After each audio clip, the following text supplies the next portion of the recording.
abasomesa babadde beewuunaganya olunaku lwonna olw'ekiwandiiko ekyafulumiziddwa bannaffe aba National Council for Higher Education nga kiriko n'enteekateeka ya Cambridge University. Cambridge University badde ekosebwa nnyo okugenda mu maaso n'okugejinga ebyenjigiriza oba okugejinga academic qualifications ez'aba bannansi abagala okuba nti bagenda okusomera mu Europe eyo ne mawanga nga America. Naye kakati waliwo ebiyiseewo nti waliwo courses mpitirivu nnyo eziri expired. Bannayuganda bamaze ebbanga bagamba nti oba oli awo system y'ebyenjigiriza waffe wano erina ekizibu eky'amaanyi ng'oluusi bannabyenjigiriza bagamba nti tukyali ku mutindo, abalala bagamba nti mulimu ekibulamu. Wadde nga mulimu ekibulamu, ddala ekituufu kye kiriwa okwagala okutegeera ensonga eno, abantu okugitegeera obulungi, abadde yeeraliikiridde alekeraawo okweraliikirira oba abadde teeraliikiridde yeeyongera okweraliikirira. Olunaku lwa leero tulina mukadde waffe Professor Vincent Kakembo, ono nno nga myuka chancellor wa Muteesa One Royal University Obwakabaka ya Ssaabasajja, gye buvuddeko amawulire amalungi agakwatagana ku nsonga ya chata era nga bagenda maaso n'okusomesa abantu. Tugenda kusooka tuwayeemu ate oluvannyuma butereevu tuyingire ku kinyusi kiri eky'ebyenjigiriza nga tutunuulira kowe erya courses eziri expired. Professor, nsanyusa okulaba ku Terefayina eyaffe. Nsanyusa nnyo okusinkana Sebo. Weewaawo. Twebaza nnyo okutuwa omuko guno. Omwaganya guno. Weewaawo. Okwogerera abantu. Professor, katono nnyo mu dakiika ezisooka ate siyinza kutandikisa eri ku bintu bizibuzibu naye ng'ate mukyali mu kujaganya olwa ekkula lye mwatuukako nga Muteesa One Royal University. Embeera eri etya? Sooka otuyite mu Muteesa eyimiridde etya? Sibona yanziza nnyo ekibuuzo ekyo. Abatuwuliriza n'abatulaba tweyanziza nnyo omukisa guno okutuwuliriza n'okutulaba era nga abo bafunye ebirungi twebaza Mukama n'abo bagudde ku bizibu byonna Mukama basaasirire abagumye mu bino. Sibu ekibuuzo ekyo kirungi ddala, twebaza nnyo obuwagizi bwonna obwatuweebwa mu kufuna chata eyo ffenna tukolera wamu ng'ebitongole by'Obwakabaka. Tutambula bulungi ddala, tutambulira mu kkubo mu mpenda ezitemebwa ekitongole kitulabirira ekya National Council for Higher Education era nga chata yo nga bamumanyi bulungi bakkiriza ne bagituwa naye nga omanyi emitendera bwe gitambula. Ekiwandiiko kyennyini oluvannyuma lwabyo ne kirina okuteekebwako omukono nga guteekeddwako omukulu w'eggwanga, omukulembeze w'eggwanga era ekyo kati kikyalindiririrwa era nga kyo kisenvudde ye alinze bulinzi kussaako omukono. Naye nga ne bw'ogenda ba ku mutimbagano yo National Council for Education ekibiina ekitulabirira kiraga bulazi nti ffe tuli bamu ku ezo university ezirina charter. Saagala kubeera specific ku Muteesa One University naddala ku courses zino ezageze maaso n'okuba nti ziragibwa nti ziri expired. Naye kanzuka mbuuza ekibuuzo kino. Bulijjo abantu badde boogera nga bagamba nti system y'ebyenjigiriza mu ggwanga lyattu Uganda erimu ekibulamu. Professor, okkiriza ne statement eyo? Sebo, statement eyo erimu ebintu bingi eri loaded kugamba ebintu bingi ebigirimu. Olina okugisunsula n'okiwandise unpacking n'olaga. Tewali ggwanga lirimu kintu kitabulamu oba kituukiridde kati nga mu byenjigiriza. Ebyenjigiriza biba byeyongera mu maaso nga bikyuka, kiwandise kuba nti biri dynamic.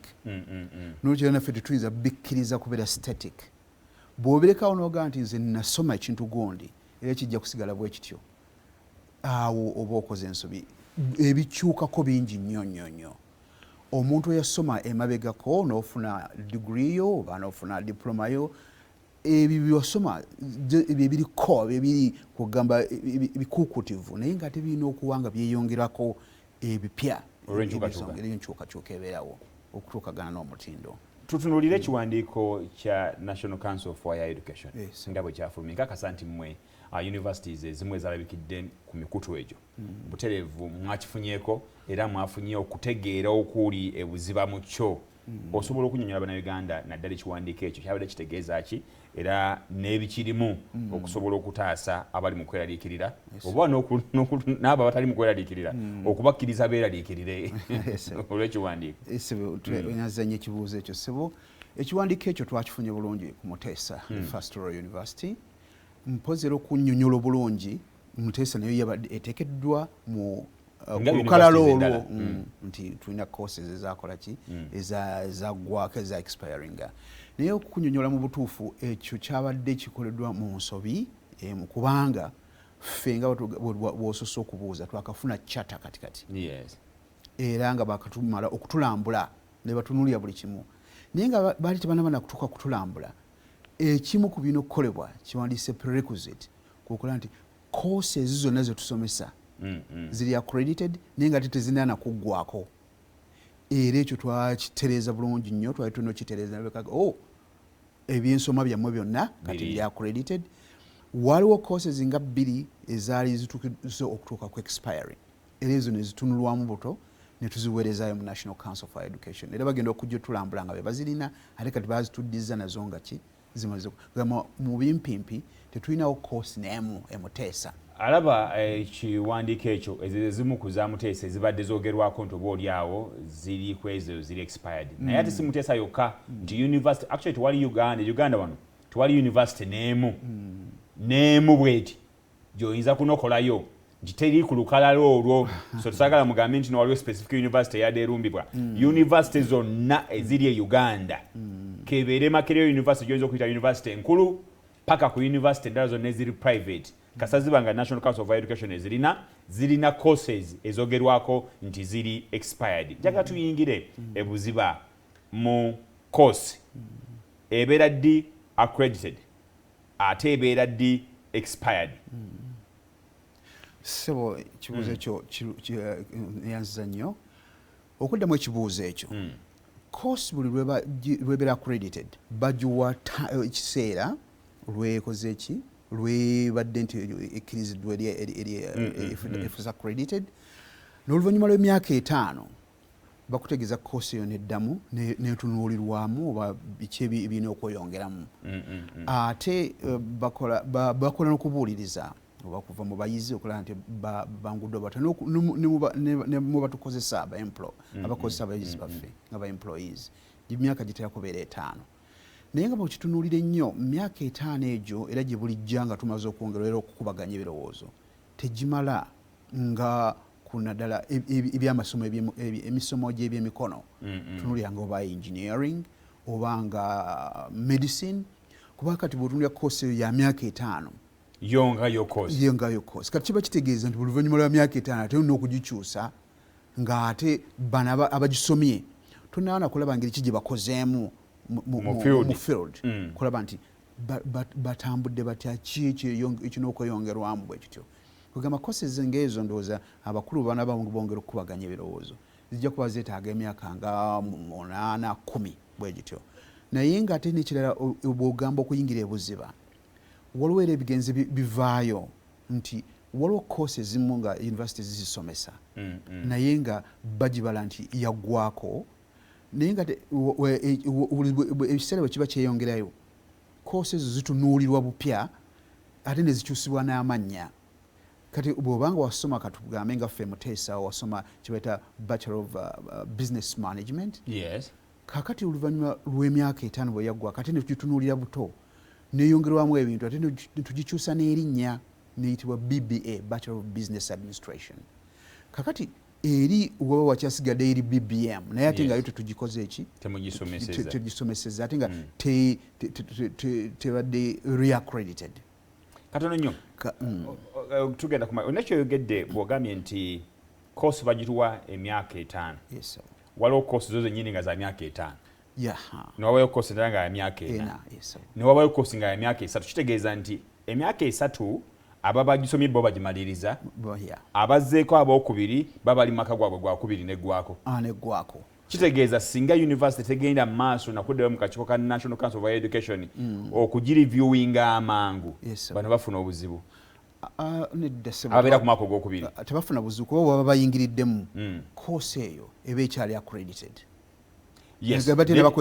baba tebalina bakumaliriza ne expiring kyetwogerako tekiba na buzibu kubanga we bagiyingirira eba ekyali valid eba ekyali active nga tenabakubera tunaba kutuuka ku expiry ate mpozi n'okwongerako ekirala sebo okutangaaza abantu ndowooza tetwakifunye bubi okulowooza nti course bw'obanga mwagisoma nga tenabakubera reaccredited very expired nti ate kati gwe byosomye biba tebikyali valid nti eba tebinakola ki bikyamu nedda si bwe guli ate twebaza nnyo ekitongole kya National Council for higher education kyavuddeyo okutangaza ku nsonga eyo nti course eyali ebaddeko accredited niba nga expiring etuuse okuggwako kyetuyise expiring course eyo qualification zaayo ziba zikyali ntuufu ziba valid kubanga yakola ki yabeera accredited olubereberye kakati olwekyo tekitegeeza nti bano abasomye ekyo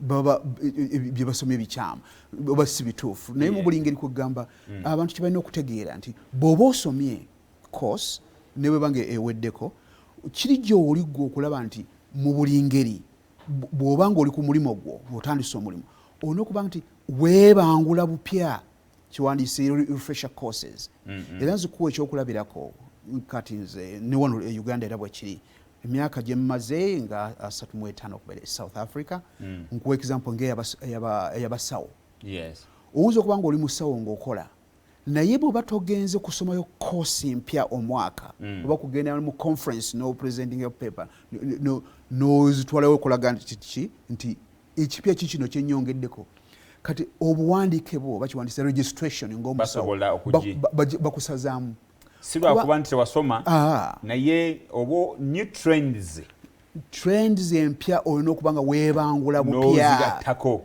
kati ssebo kyokulabirako nze ndi professor naye mu biseera bwe twatandikira okusoma twali tetunakuyingira nnyo digital environment buli kiseera tubadde tulina okwebangula bupya okubeera abakugu mu tekinologiya n'ogenda n'osoma kino n'ogenda mu conference bwetu nomanya ebintu bipya ebizze noba nti ate naawe obiteeka mu ngeri gy'osomesaamu n'engeri gy'okolamu research gobuddawo n'ogaa nti mmanyi namaliriza nasoma amateeka gange nagamala ekyo kye nandisabye era n'eggwanga lino nti ng'abasawo bwe babakola nawe balina okuwanduukulula gye bujja bw'oba ddala towekyusizaako ng'oyongeddeko oba nga olaze nti otuukagana oba okeeping abreast with the trends noba nti otambula n'ebikyukako. Professor kino kyentegedde nti omuyizi yenna eyasoma n'afuna degree ye ng'ekyali accredited nga tennaba kuba expired degree ye ntuufu era teyeetaaga genda maaso nakweraliikirira na degree ye. Ekyokubiri kyamakulu nnyo ku muntu yenna eyasoma ne bw'oba wasoma ki okusigala nga weeyongerayo ng'ogattako either certificate oba okuattendinga seminars oba okugenda mu conferences kubanga amagezi amapya buli lunaku geeyongera okujja ng'ate makulu mu field mw'oli oba oli musawo oba oli looya oba okola ku TV ekyo kikulu. Naye njala tugende ku nsonga eno waliwo okutya kw'abantu omwana asomedde ku Muteesa